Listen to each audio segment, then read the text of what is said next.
Good afternoon. Several intense showers and thunderstorms are still hitting southeast Queensland.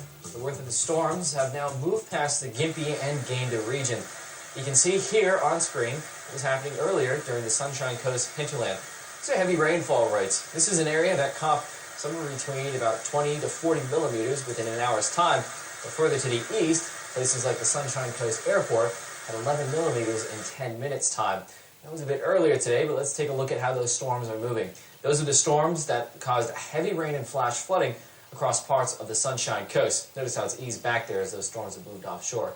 The storms we're now looking at are these. There's a few of them right around here, and they're warned for large hail and damaging winds. One of them's passed through the Gayndah region. It brought a 78-kilometer-hour wind gust, but it also dropped 10 millimeters of rainfall in just 10 minutes' time. So these storms, in addition to that, are bringing heavy rainfall rates that are conducive to flash flooding. Since 9 a.m. this morning, the Sunshine Coast Airport is now approaching 70 millimeters of rainfall. That's a lot of rain to fall in only a few hours' time. Nambour, 44 millimeters, Beerbourne, 22, and Tewantin at 13 millimeters now since 9 a.m. this morning. Here's the storm warning area on screen shaded in yellow. It includes places like Gympie, Gayndah, and Shoreburg. It doesn't include anywhere like Kingroy or Bundaberg anymore, but it could indeed shift to that direction because showers and storms are going to be moving further and further north throughout today.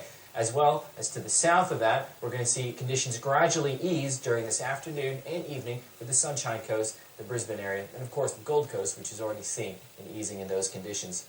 For assistance in storm damage, contact the State Emergency Services. The number's on screen at 132-500.